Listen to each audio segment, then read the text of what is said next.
and we will get streaming here.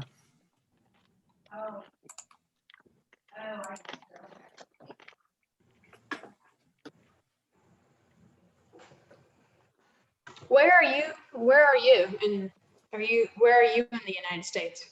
I am in New York City. I'm actually in Queens. Oh, I'm in Georgia, Atlanta, near Atlanta. Very nice. So.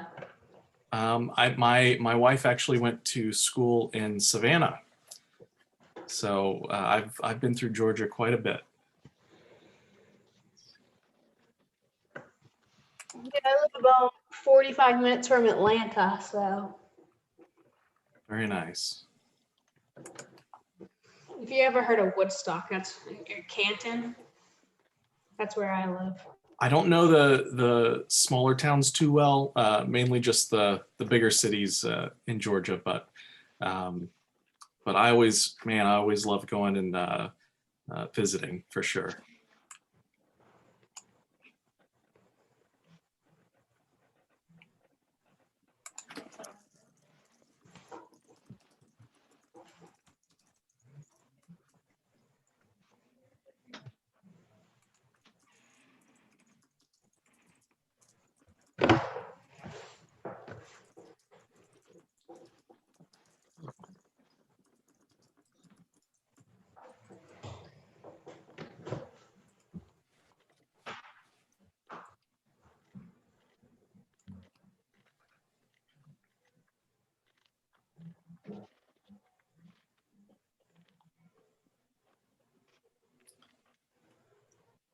All right, looks like we're all set. As people log on, we'll let them in. But in the meantime, I'm just going to talk about a few things, or we can just jump to any questions that either of you have. So since it's just the three of us right now, Jackson, you've kind of told me you haven't gotten your bees yet. You're planning to get them this season, which is very exciting. It's going to be a lot of fun. I can tell you that for sure. But I believe it was Larry, yeah. Right? Can you tell me a little bit about, do you have bees yet? Have you had bees for a long time? Where do you fall on that scale? I started beekeeping back in the 60s when I was in high school, a long time ago. And it was a lot different than it is today. Well, isn't that an interesting thing about beekeeping? How, it's so much changes even year to year. So across, we had no vermoamites. Yeah. We had no small hive beetles. I started out with 4 established hives, and 4 years later I went to college and I had 19 hives of honeybees. Wow. This past year I started winter with 4 hives and ended up with no hives. That is a shame. I think that we all have years like that for sure, don't we? These days. Last year I lost 2. This year I lost 4. Wow.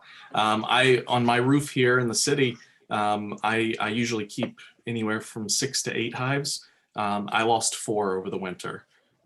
It was, but it's better than other people experience. But at the same time, to lose half is just tough. Let alone lose them all. So, so you mentioned you were in Queens. I'm about yes. 150 miles northeast of you in New York. Very nice. You are familiar with the Woodstock Festival in Bethel? I vaguely. I still haven't traveled upstate. From the site. Oh, very nice. We do a handful of times a year. We make it upstate to get out of the city and kind of enjoy, everything that we have in the region, going to the farms and getting up to go hiking and things like that. So it's beautiful country up there for sure. So have you been keeping bees? Have you always been in New York? Yeah, I grew up just about 8 miles from where I live now. Okay. But I went to college in Boston. Very nice. And things. So, and right now, my major honey crop, when I get a honey crop, is Japanese knotweed honey. Oh, yes. there's not too much other honey, nectar and stuff around for the bees to gather from what I can find. But come fall, they go crazy. And all I keep Wow. doing is putting supers on and taking full ones off. That's something I wish we had a fall flow here. We have a little bit of one, but nothing, nothing to write home about. The bees are gathering whatever they can for themselves, and that's about it. But even some beekeepers I know out on Long Island get a little bit of a knotweed flow. So, Well, the yeah. knotweed is all up and down the Delaware River now. Oh, really? Yeah, it's invasive. It's taken over a lot of the area along the Delaware. Wow. And that's about 1.25 miles from my house, the Delaware. So. Very good. Well, um, actually, speaking of honey, have you heard the story about the beekeepers in Pennsylvania, near Philadelphia? They're having the lanternflies are kind of wreaking havoc and causing the bees to gather honeydew, and it's changing the flavor and the type of honey that the beekeepers are getting each year. The last few years. Since if I cross the river, I'm in Pennsylvania, and I belong to the bee club there as well over here in Sullivan County. They're very, very conscious of the spotted lanternfly and keep at every meeting basically to check your vehicles, make sure you don't bring it back here, especially if you're going through Pennsylvania to like Maryland or Virginia. You come back and you stop someplace to eat, check your vehicle. That's a good piece of advice. I would have never thought about that until now, but that's great. So since we're recording this, and some folks might see this at a later time, real quick, I'm just going to introduce myself. My name's Nick Heffley. I'm an urban beekeeper here in New York City. I'm based out of Queens, but I have hives in all the boroughs. And I'm constantly driving around, getting up on rooftops or in backyards, or even some hives in a cemetery. So that's kind of what I deal with on a regular basis. My wife and I run an apiary here called Astor Apiaries. So if you found us by way of Facebook, you've probably found it through our apiary page. But we produce some honey here, not a lot like you might in other places, but we produce a few hundred pounds each season.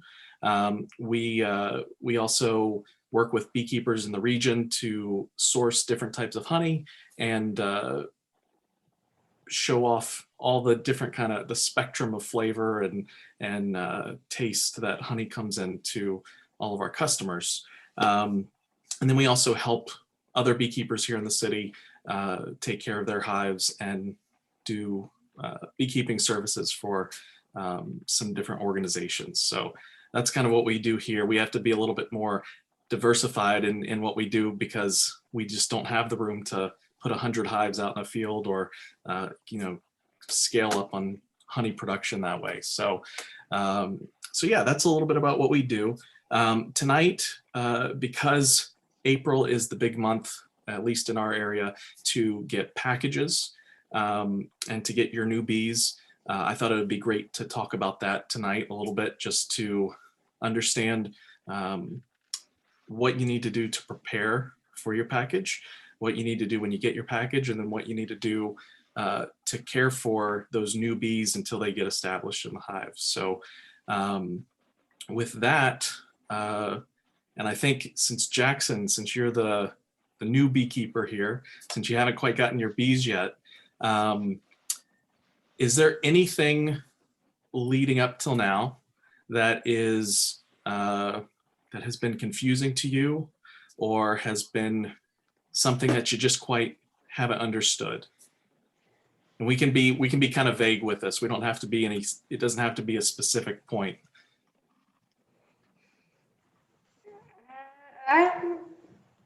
I know I'm putting you on the spot a little bit, but I don't like. I gotta think about it.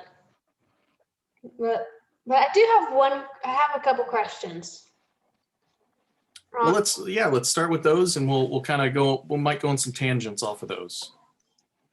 I'm not 100% sure what you treat your bees against veronomites or veronomites in the spring. I want to know what different things you treat them in different months of the year. Definitely. So I use treatments on my bees when they need it. There are certainly other philosophies and beekeeping methods where people try to stick to a more natural way of beekeeping, or to try to limit the amount of things that they do to the hive. But for tonight, we'll talk about being a treatment beekeeper and what that can entail. For your package, many times the packages aren't necessarily treated when they're produced. So there will be a beekeeper who's producing packages, who's making an artificial swarm, and they're going to put that 2 or 3 or 4 pounds of bees in a box with a queen that swarm has never seen. So they've got to get together, and then they're going to kind of work things over and get used to each other in that box on the way to you. So in that whole process, many times, especially with the larger distributors, they're not treating the bees at the time that they're making the package. There's not always information on if the bees have been treated in the past. So it depends on your supplier. Man Lake is the big supplier, at least for us up here. I don't know about you in Georgia, but you probably have a lot of actually more local bee suppliers down there.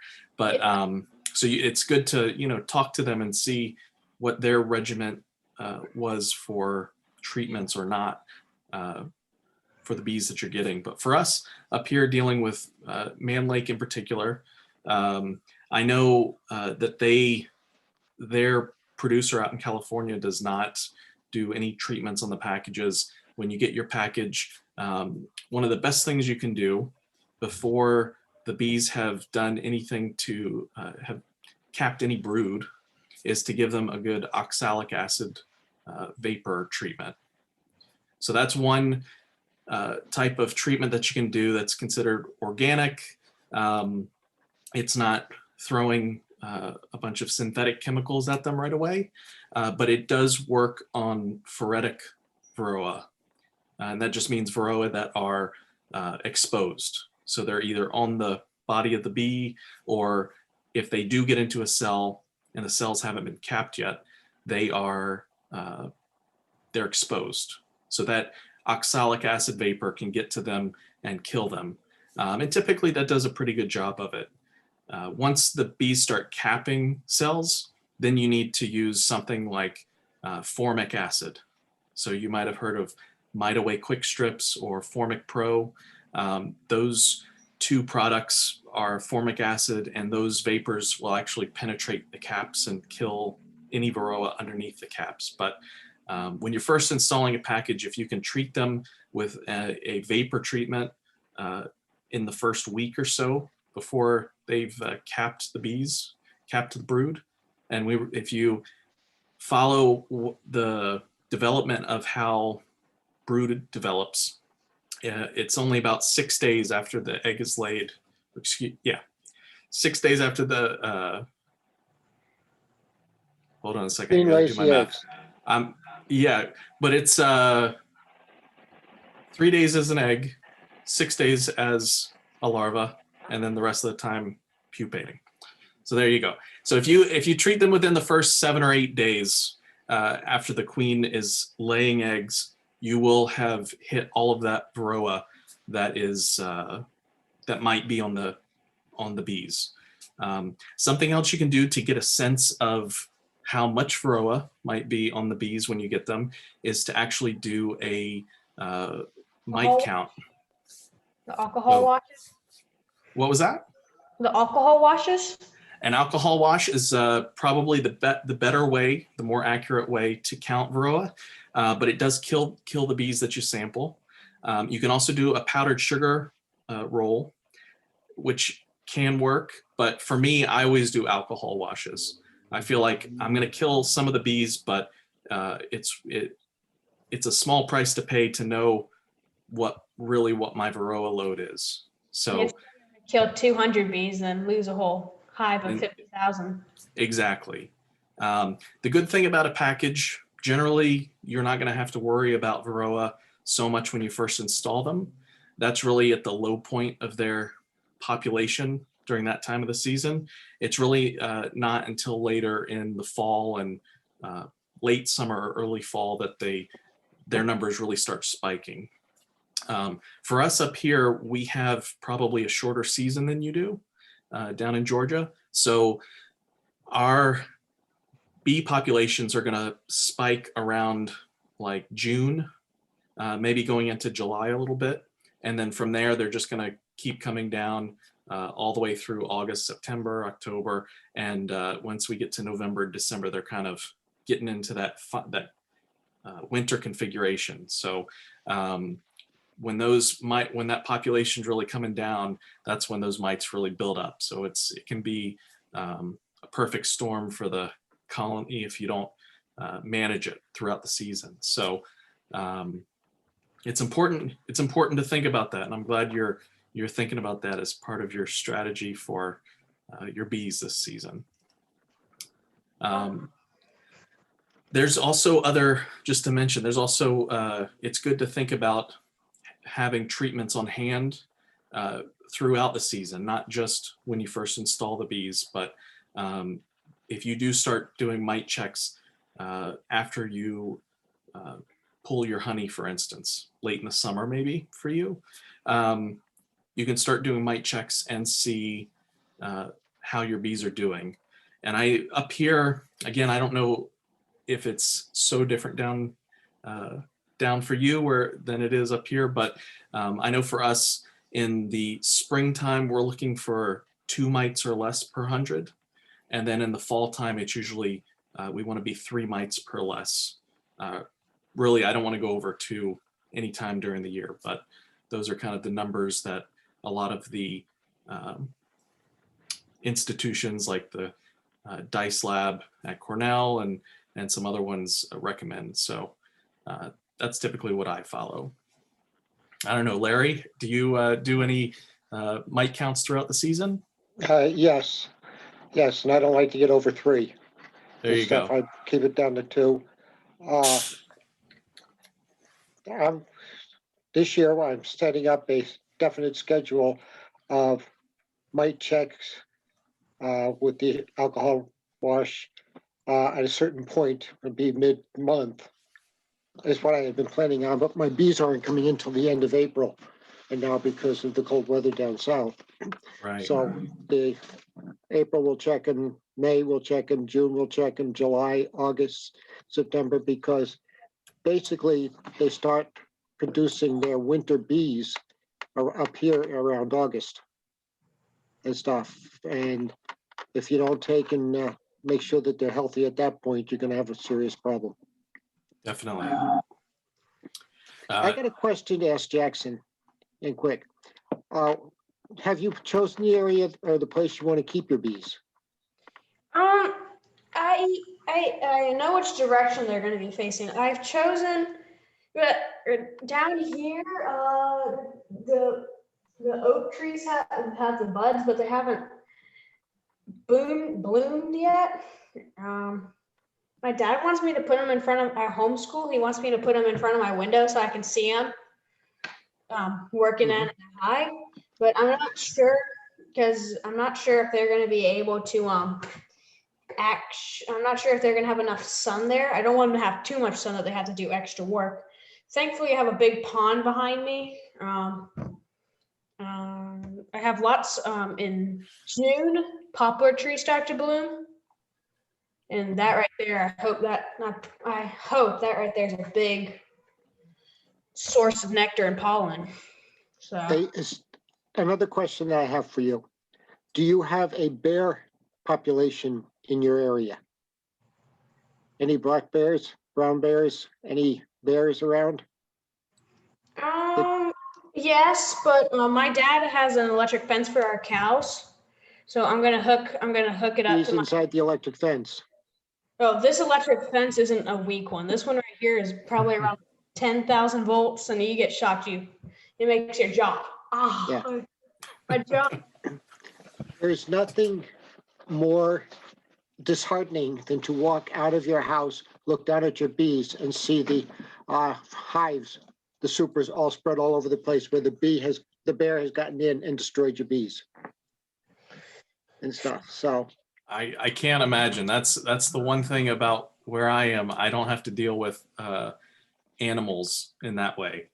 I have my bees in a dog kennel, one of those wire kennels, and outside of that is the electric fence.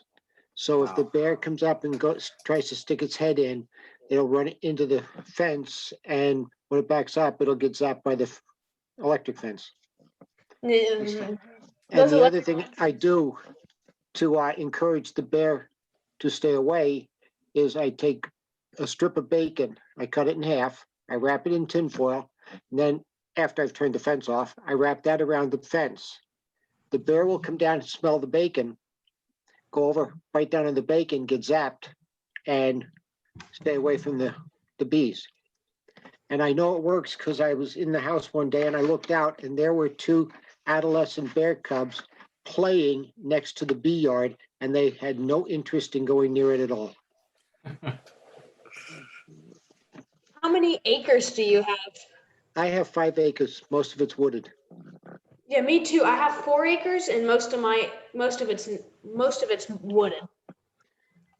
This is the only business that you can get into, that you can take something from the neighbors, you can go and knock on their door, you can sell it to them, and it's all legal.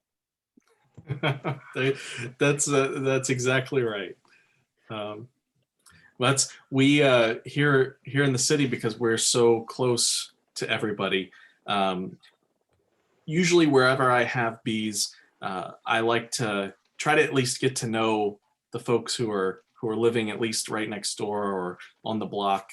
And in the spring, or sorry, in the fall time, I'll go down with a couple little jars of honey, and I'll just let everybody know that this came off their roof or it came off the out of the backyard behind their houses, and it's a good way to kind of bribe people and get some good feelings towards the bees.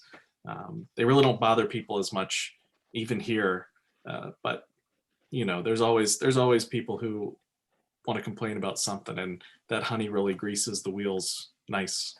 So. And when they say that your bee stung them, ask them how they know it was your bee. Yep. Very good point, because there's no way that they can do that. Yeah, they would have to go through so many.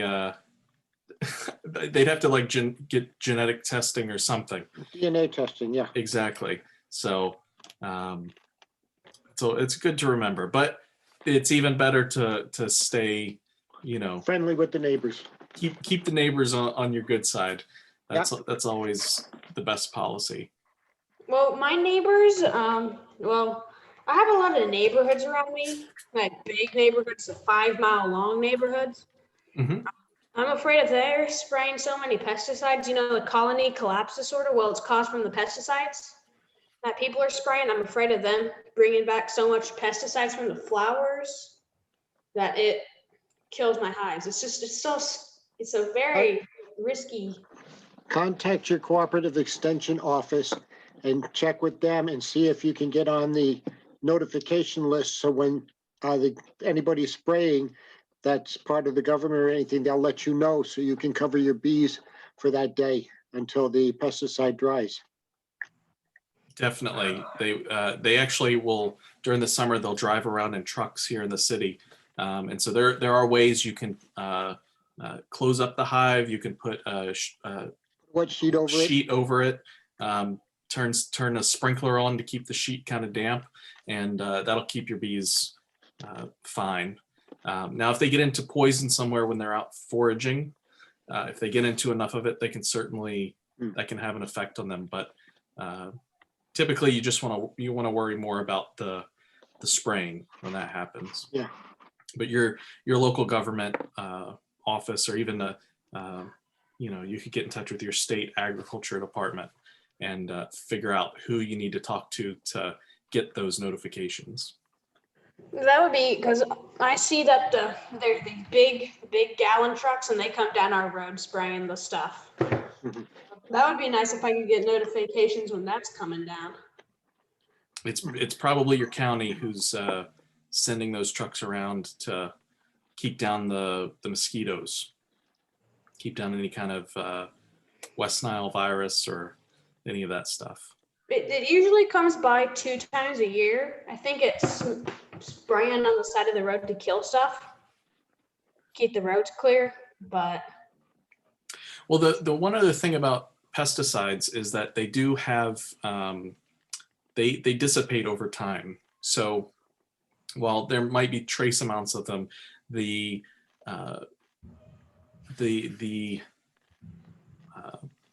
lethal potential of a pesticide diminishes over time. So it's not like if they sprayed early in the week and your bees are flying out at the end of the week, they're not going to be getting the same kind of dose that they would have at the beginning of the week, So I bought 2 nukes. I bought 2 nucleosides, great.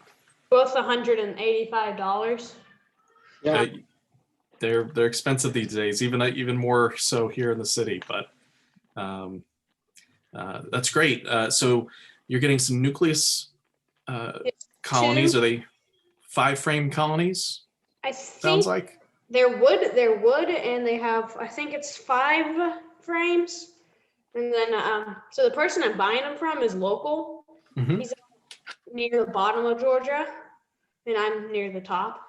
So I'm gonna go to his shop, and I'm gonna buy some hive bodies, and then like 1 honey super per one, because I'm not sure in my first year I'm gonna be making a lot. Do you? You should. So I'll tell you what we do, but it won't matter too much if your season is a little bit different than mine, and if what's blooming for you is going to be different than what blooms for me. Typically what I like to do, and I work with all medium boxes. So you're familiar with like deeps and mediums and shallows, the different sizes of the hive boxes. I've heard of the shallow and the deep, but I haven't heard of the medium.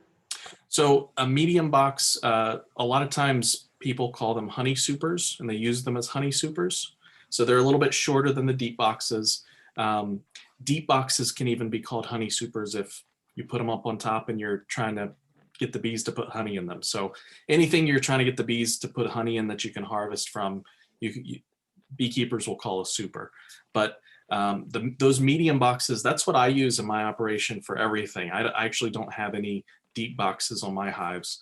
And for all my hives, I'm usually making sure I have at least 5 boxes for each hive. So I'll start out with maybe 2 boxes on, which might be the equivalent of about a deep if you're starting with deeps. And then I'll add boxes from there. Upstate, I don't know if Larry, where you are, you probably get a little bit better nectar flow than we do down here. It's sporadic. It depends on the season. I can drive 50 miles towards New York City, and the season is 2 weeks in advance of me. All the flowers are in bloom, everything's coming out and stuff, and we still have snow on the ground. Yeah, it's kind of the same on Long Island. They're always about a week or 2 behind, but behind us here in the city as far as temperature goes. I have deeps because that's what I always started out with, and I switched to 8-frame hives because I found myself not being able to lift the 10-frame at that high anymore. I'm getting up there in age and stuff. But I'm working on when these 8-frame these deeps finish up, I'm going to go to mediums, which a lot of people in this area are doing. Oh, very good. The mediums are nice. All my equipment, I think I have a couple 8-frame hives, but most all of my stuff is 10 frame, and it's quite a difference taking an 8 frame box off a roof down a ladder than a 10 frame. Those two Mhm. extra frames must, it's like they About weigh 20 half the pounds honey. difference. Yeah. So anyway, But you take it down a ladder? I thought you might have like you tie it to a rope and you slowly lower it down. Man, there are lots of different ways. I don't do any ladders that are more than 1 story. I'll tell you that though. I learned that real quick after going up on the side of a 2-story building. It's not worth it for the honeybees. So, but coming down off of a 1-story ladder, like here on my house, I have a flat roof on top, and I go out on a back porch area on out of my 2nd floor, and then I have a ladder that goes up to the top of the roof. But to get back to your question about equipment, essentially getting your equipment for your bees, most nucleus colonies that you're going to get from most beekeepers are deep frame nukes. So you're probably going to do well with, 2 deep boxes, and then after that, add your medium honey supers. It's always good to have an extra box or 2 on hand. Sometimes, I know last year here in the city, we had a huge spike in our nectar flow, and we produced double what we usually do.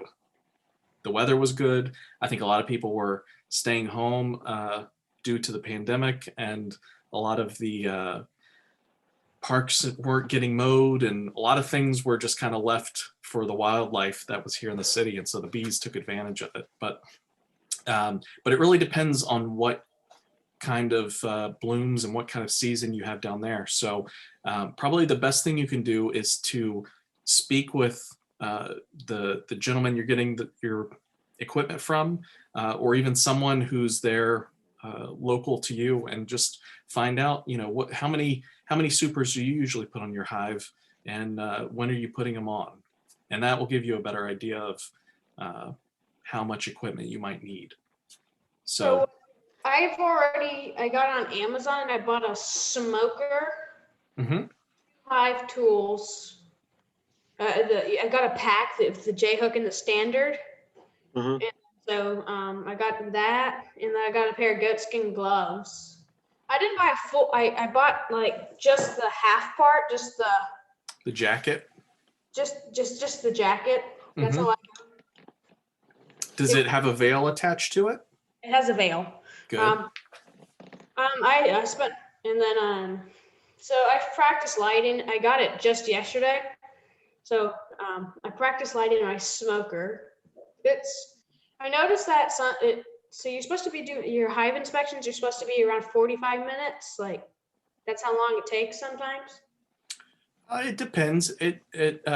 Initially you're gonna want to be checking your bees all the time. I remember in my first year, and Larry, if you want to add to this, but I know when I first started beekeeping, it was hard to not go and just lift the lid and just see what was going on every week at least. So Lifting the lid is not so much of a problem as opening it up and disturbing the brood nest. Because when we go into a hive, we've disrupted the hive for approximately a week and things. So we need to be careful about that. I would suggest that you contact your cooperative extension office if you can. And I ended up with did we lose you? I got some type of picture on here that I don't know where it came from. Anyway, I'll just keep talking. Find out if there are any bee clubs in your area. And if there are, join them, because that's a great way of getting a lot of information. I want to try to get one, but so I plan on doing my hive inspections every Sunday around 4 or 5. That's what I don't want to like go in at. I don't want to disturb them so much that they get they don't want to see me anymore and try to start stinging me. I heard that raccoons will come sometimes and they'll sit on the side of the hive and just get bees to come out and try to sting them. Skunks will do that too. And they'll eat the bees. Yeah. And you'll come and inspect maybe the next day, and then they'll be mean and stinging. Your electric fence should help with that because the raccoons don't like to get zapped. There you go. I've got a lot of raccoons in the area and I don't have problems with raccoons or skunks and things. And I didn't when I was back growing up either. We had a chicken farm and we had a couple of dogs and we never had a problem with bears or any of the other vermin and stuff. So we had a bad problem with a raccoon. We've lost several chickens before, but we had a really bad attack on our chickens a couple months ago, and we lost 6. And it came in here and there and just it didn't kill them all. It only killed 2, and then it just gave bad cuts to all the other ones. They were leaking organs, but that's why I'm concerned because we have had those right there. We've had like 3 attacks from raccoons. well, there are some beekeepers that have their beehives in one corner of the electric fence area and their chickens in the other corner. Yeah, they work well together. And Man Lake now is selling supplies for chickens and for bees. Same store, same thing. This started probably about 3 or 4 years ago. Yeah, the chickens will actually eat a lot of the insects that you don't want in the hive. So like small hive beetles, they've got that larva has to get down into the ground to pupate, and the chickens will come and clean out all of that. If you get wax moths, you can put those frames out for the chickens, and they'll come and clean it Get them all right up. out for you. Oh yeah. So yeah, the bees and chickens are good together. Did you only have chickens? We were talking about raccoons and stuff. Okay.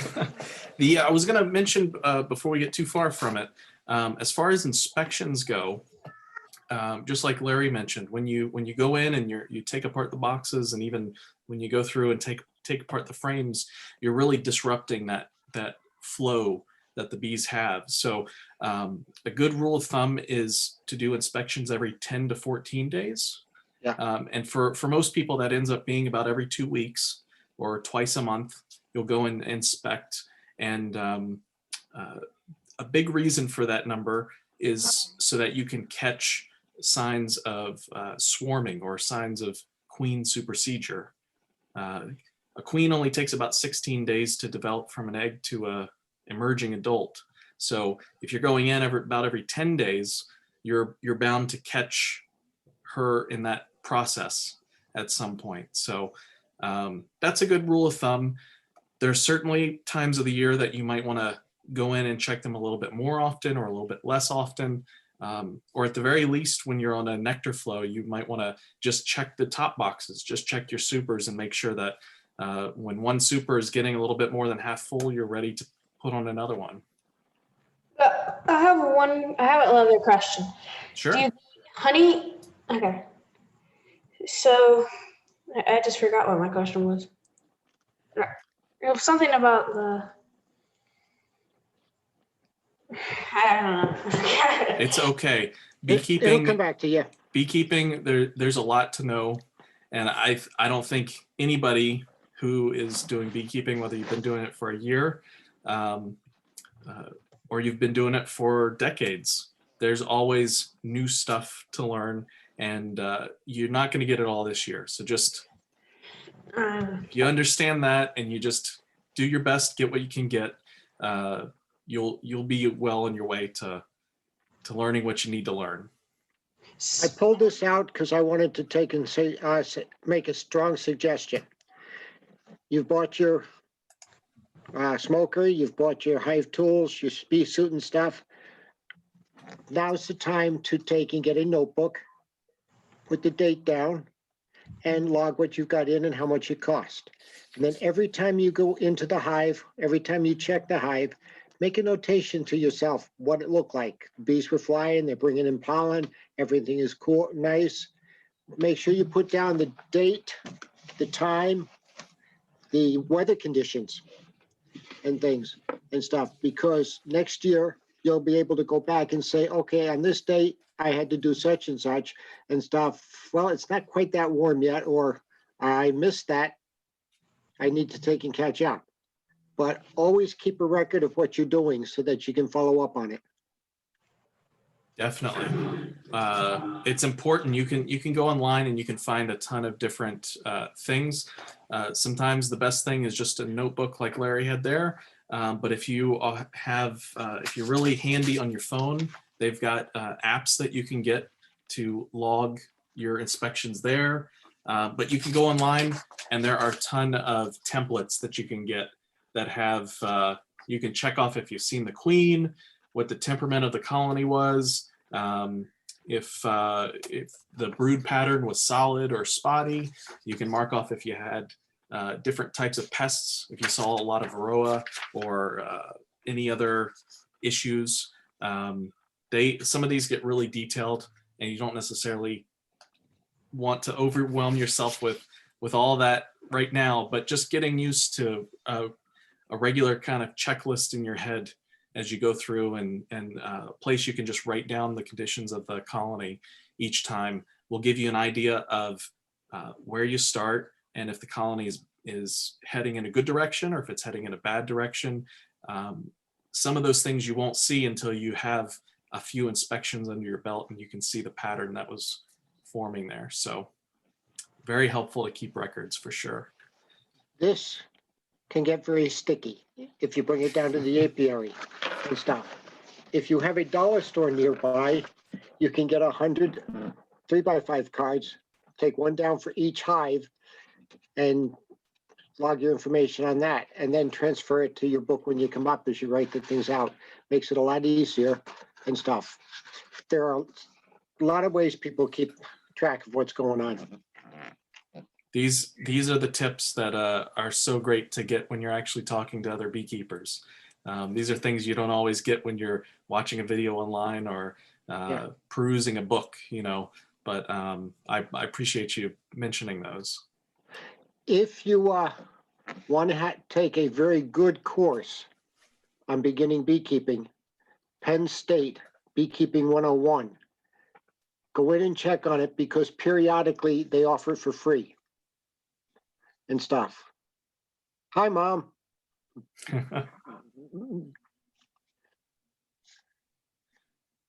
Yeah, the Penn State course is great.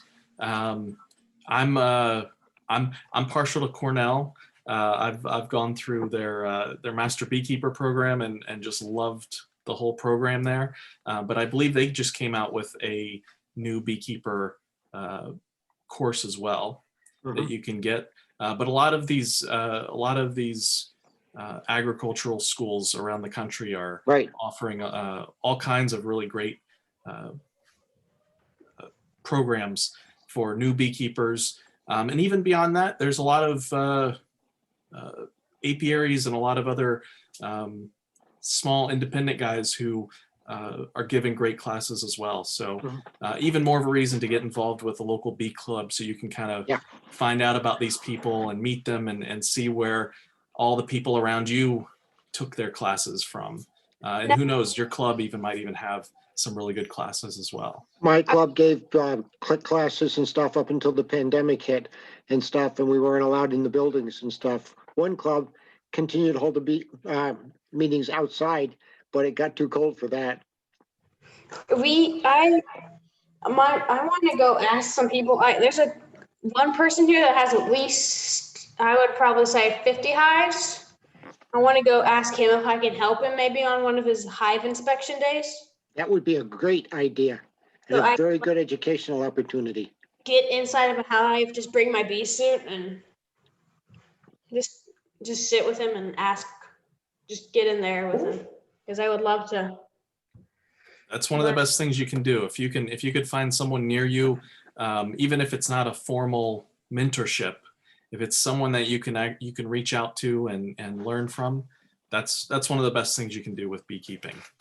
I would love just to go ask him what the problems that he has, because he's only like 7 miles away from me. So he has probably the same exact stuff. Oh, sure. And he lives just right next to a pond too. So yeah, I think that's the most crucial thing about beekeeping is you have to have a pond. Like you have to have a pond nearby.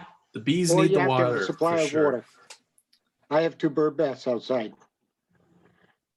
Yeah, So- I also have cows, so they get lots of moisture from those cow patties.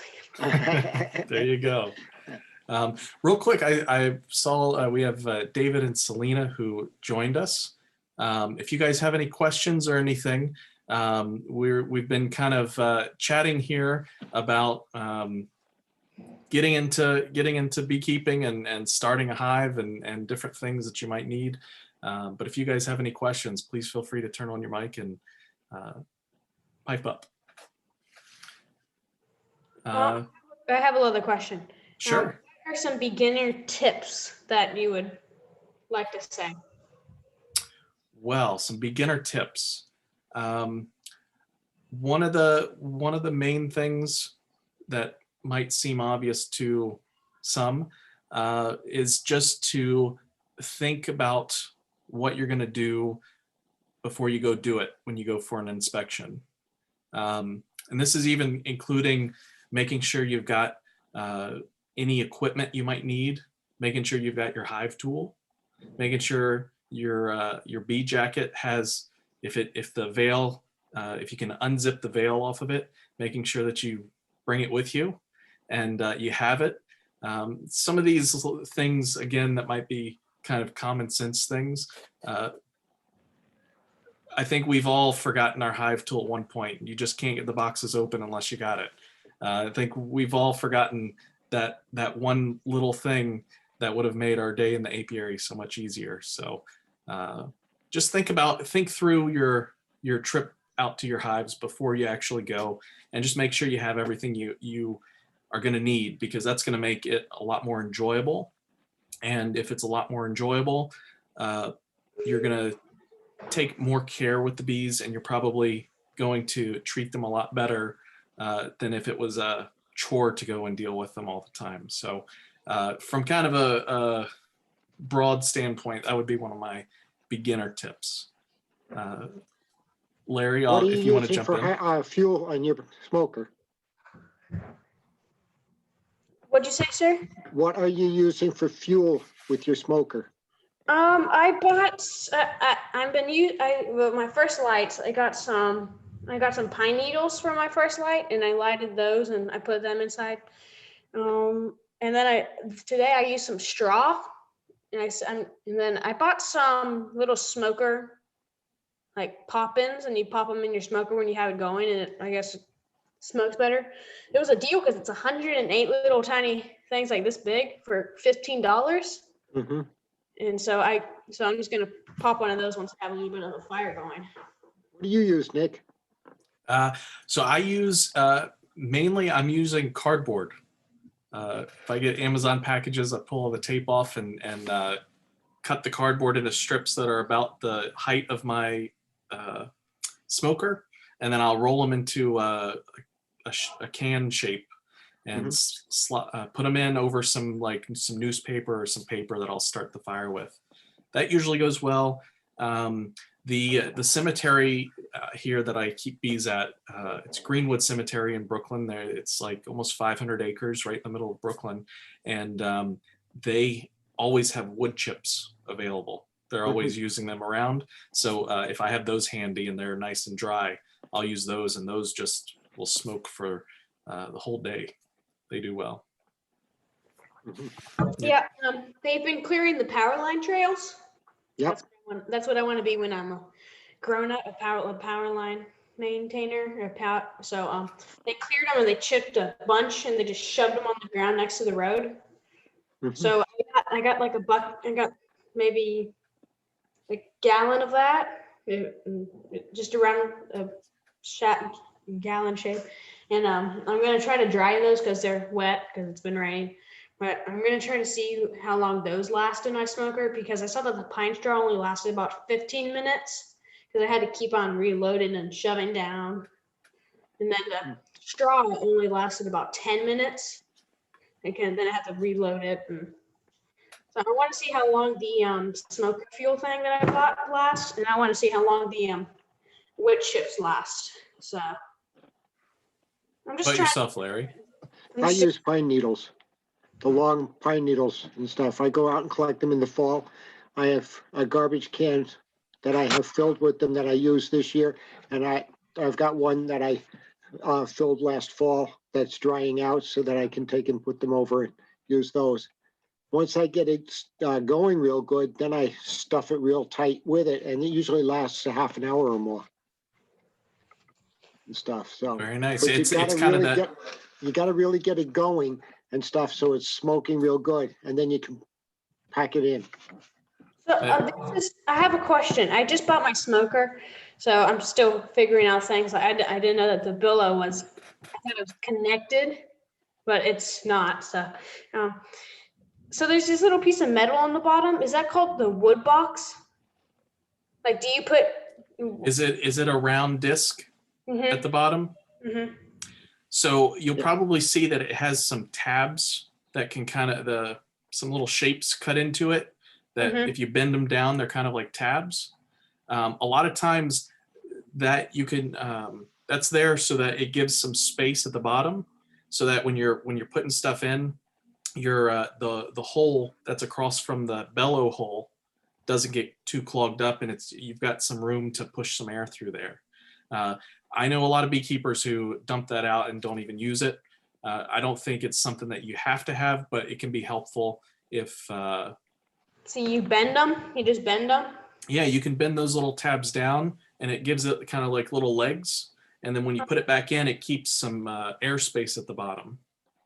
And Okay, that will allow for some airflow to go in and up. But And then when you pack it in, you don't pack it in too tight. yeah, because you could bend it right back down. Yeah.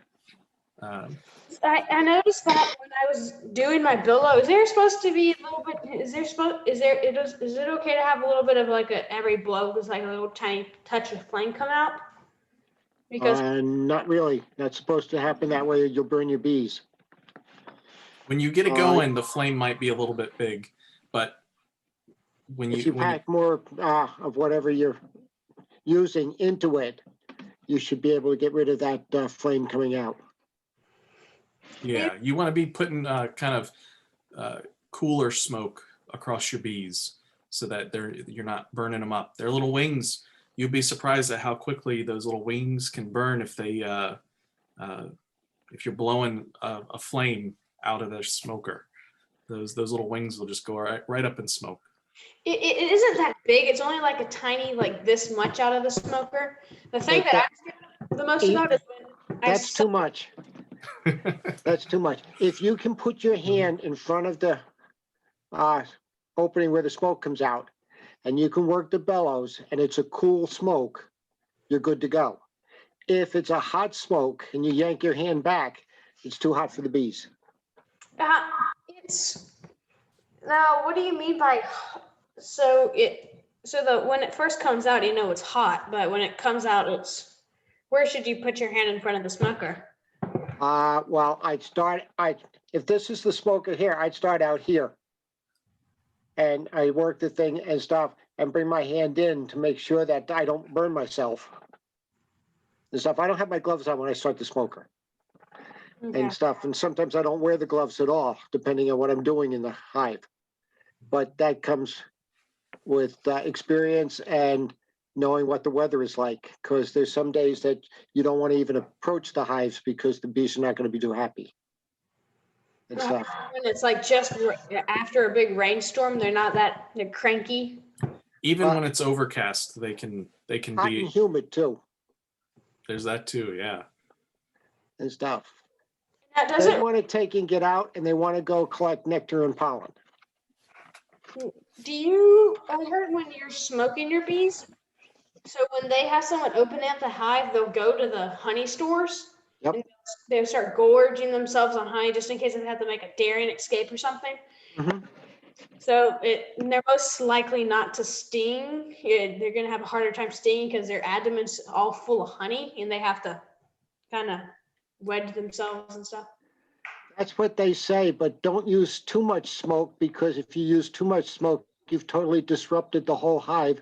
You've driven away the queen pheromone, and they're not sure what's going on, and they get very confused, and it takes them a while to get back into the swing of things and doing the work that they need to do in order to raise their young and collect their honey and collect the nectar and process it into honey.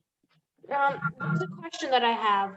How far should you put your smoker, like when you're pushing your smoke, when the smoke's coming out, how far should it be away from the hive? Well, you're gonna probably have it kind of by your side. You might set it on the ground next to the hive, or even hang it on the hive if it's got a little hook on the front of it, like a lot of them do. There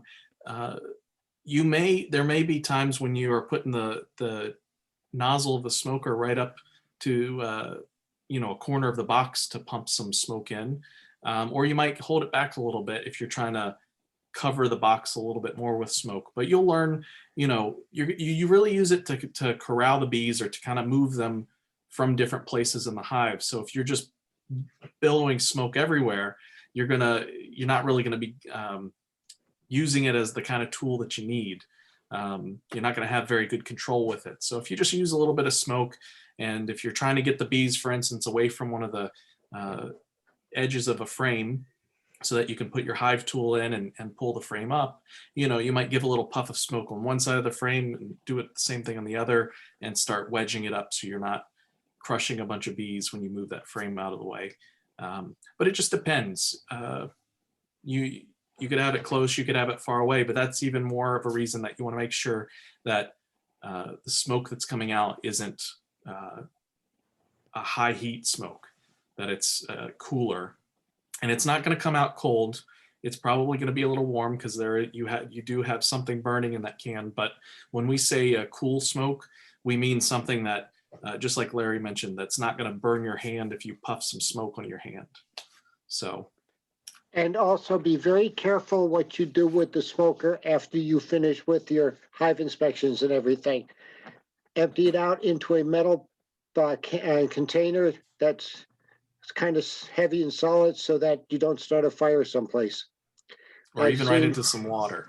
Yeah. I've seen a number of videos where people have started their smoker, set it down in the bee yard, look back, and everything was burning behind them. I heard one person was wearing his bee suit and it caught on fire while he was doing his hive inspection. And oh man, not good. I'm gonna mention just real quick. We're right at 8 o'clock. Usually I do a little giveaway at the end of these. Since it's just us here in this intimate little chat, what I'm gonna do, I'm gonna send each of you either a jar of our cinnamon honey or our whipped blueberry honey.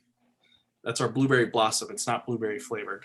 But if you guys want to reply to the email that I sent you with the link to this Zoom, and just reply and say, let me know which one you want, whether it's the cinnamon or the blueberry. We'll get that out to you tomorrow in the mail. But I appreciate you guys jumping on tonight. I'm gonna wrap it up here, just because we're only going for an hour tonight. But we could, if we had more time, we could talk a long time about this. But I hope, Jackson, I hope you got some stuff out of it tonight, and that you're able to get in touch with another beekeeper in your area and find out more. Larry, thank you so much for coming on, and this was definitely a topic that might not have been of interest to you, but I'm glad you got here and shared all your knowledge with us. That was great. Oh, I enjoyed it. I had a real good time. Very good. Well, we do these every month. I'd love to see you guys back next month when we will be talking about another topic, and we'll get some more questions going and see where it goes. So again, next month. Yeah, it'll be the 4th Thursday. So I don't know the exact day on that, but anyway, thank you guys so much for coming on. Again, send me an email real quick, the 4 of you, and we will get you all set up.